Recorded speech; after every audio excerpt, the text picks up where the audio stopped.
इसी में रीट में यही आ रही थी कि जो लेवल 1 है उसके अंदर बीएड को भी शामिल किया जा रहा है। इस पर जो अभ्यर्थी एसटीसी वाले हैं वो विरोध कर रहे हैं। क्या देखिए, एनसीटी की गाइडलाइन की अक्सर से पालना करनी होती है किसी भी राज्य में।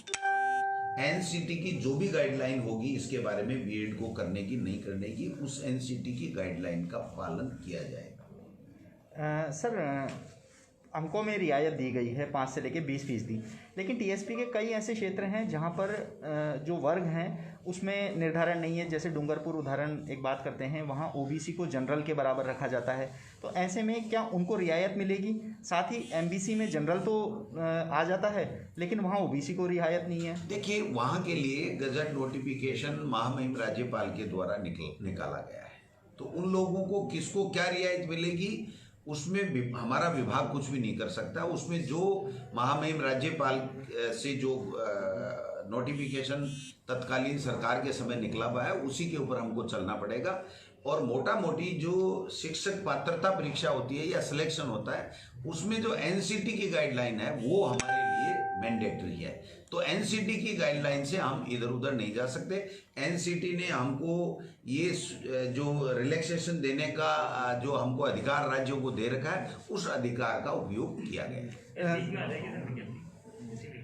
सर, एक 90-10 का भी एक बड़ी रियायत दी गई है। लंबे समय से बेरोजगार मांग कर रहे थे कि 90-10 किया जाए। रीट के जो अंतिम चयन है उसको लेकर भी एक बड़ी राहत दी गई है विभाग में। देखिए, हमारी सरकार सबको साथ लेके चलती है और जो हमारे शिक्षित युवा बेरोजगार हैं जिन्होंने बहुत मेहनत करके आशा और विश्वास के साथ में हमारी सरकार को सपोर्ट किया था, हमारी सरकार ये चाहती है कि उन युवाओं की भावनाओं के अनुरूप जो नियमों में संभव हो सकता है वो हम उनको रियायत दें। और इसी का प्रत्यक्ष उदाहरण आपको देखने को मिलेगा कि 6 महीने बाद में 3rd ग्रेड की L1 या L2 की जो वेटिंग लिस्ट है वो ऑपरेट नहीं हो सकती, लेकिन माननीय मुख्यमंत्री जी ने आगे बढ़ करके ये कहा कि हमारे बेरोजगारों के सपनों को पंख लगे, उनको निराशा नहीं हो, इसलिए नियमों में स्थिरता देते हुए भी 3rd ग्रेड की L1 और L2 की जो वेटिंग लिस्ट है वो जारी करने का सरकार ने निर्णय लिया है।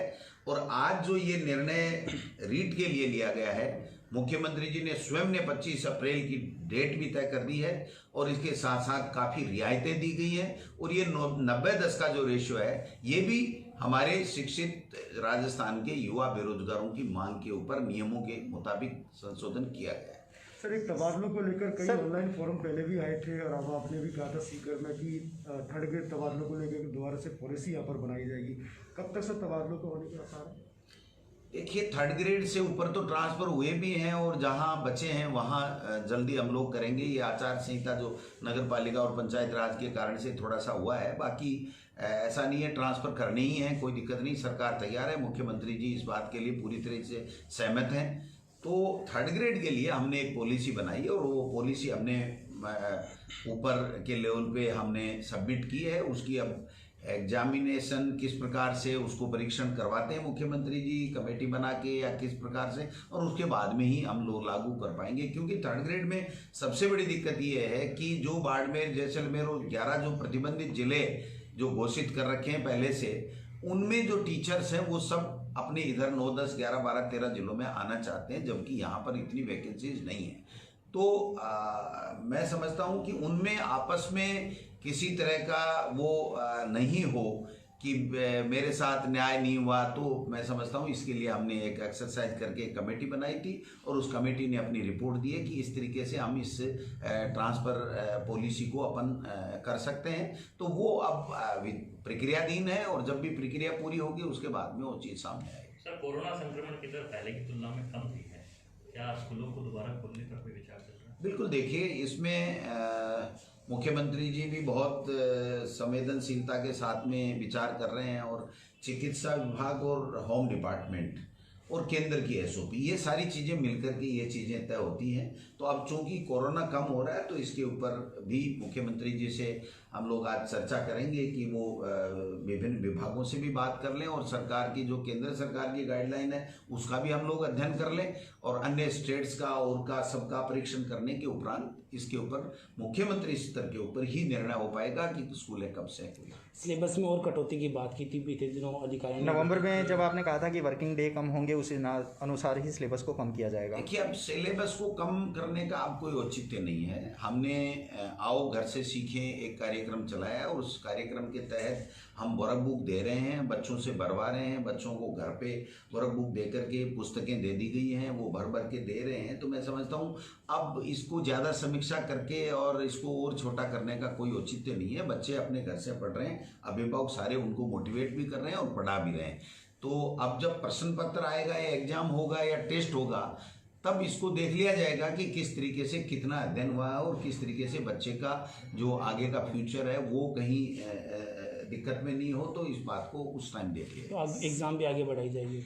सर, कंप्यूटर शिक्षक भर्ती की बात करेंगे। लगातार मांग उठ रही है कि कंप्यूटर शिक्षक की भर्ती की विज्ञप्ति निकले आपकी ओर से।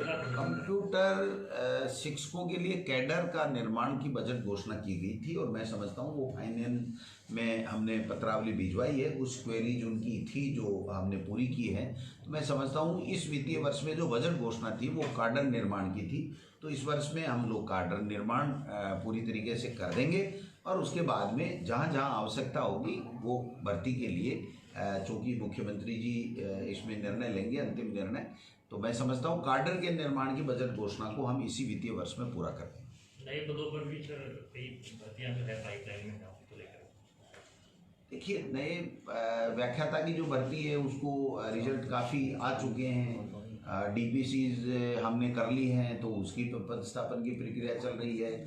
जो पेंडिंग जो हमारी भर्तियों की कुछ है, जैसे पीटीआई के कुछ पदों की भर्ती बकाया है या कुछ कोर्ट में अटके हुए हैं, तो हम लगे हुए हैं कि कोर्ट से वो भर्तियां निकले और जो कर्मचारी चयन आयोग है वो भी अपनी भर्तियां पूरी करे। आरपीसी से भी सरकार पूरी संपर्क में है कि वो भी जल्दी से जल्दी जो भी उनके पास में पेंडिंग पाइपलाइन में भर्तियां हैं शिक्षा विभाग की वो हमें भेजे, जिससे हम पदस्थापन करने की कार्रवाई नियमानुसार कर पाएँ। तो मैं समझता हूँ हमारी सरकार कोरोना काल में लोगों को संक्रमण होने से बचाने के साथ साथ शिक्षित बेरोजगारों को ज़्यादा से ज़्यादा कैसे नौकरियां दें और उनके भविष्य को कैसे बेहतर बनाया जा सके, क्वालिटी एजुकेशन बच्चों को कैसी दी जा सके, इन सब में पूरी तरीके से प्रयासरत है। और उसी का परिणाम है, आपने देखा होगा कि नगर निकाय चुनाव में 24% पे भारतीय जनता पार्टी निपट के रह गई और मुख्यमंत्री बनने के हसीन सपने, मुंगेरी लाल के हसीन सपने उनके कभी पूरे नहीं हो पाएंगे क्योंकि उन्होंने प्रतिपक्ष की भूमिका ढंग से निभाई नहीं है। और हमने अच्छे तरीके से कोरोना काल होते हुए भी बेहतर तरीके से प्रबंधन किया हमारी सरकार। सर, आपकी सरकार से पहले की भी कुछ भर्तियां अटकी, 2013 की अटकी, 98 अटकी, ऐसे बहुत सारे मसले अटके हुए, क्या उनको भी आप देखिए, कोर्ट में जो भी भर्ती अटकी है उसकी हम लोग पूरा तरीके से कोशिश कर रहे हैं कि कोर्ट से वो बाहर निकल के आएँ, लेकिन उसमें सरकार का ज़्यादा जोर चलता नहीं है क्योंकि वो कोर्ट है।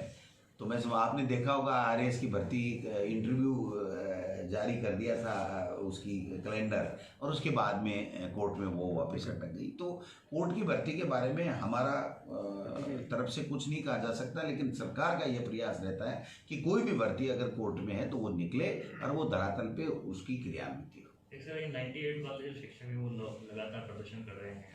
98 का कोई प्रकरण अब सरकार के यहाँ विचाराधीन नहीं है। उसका भारतीय जनता पार्टी की पिछली सरकार है, वहाँ पर मंत्रिमंडलीय समिति और सीएस और सब ने उसका निपटारा कर दिया था। तो मैं समझता हूँ हमारे पास में इस तरीके का कोई आज की तारीख में प्रकरण नहीं।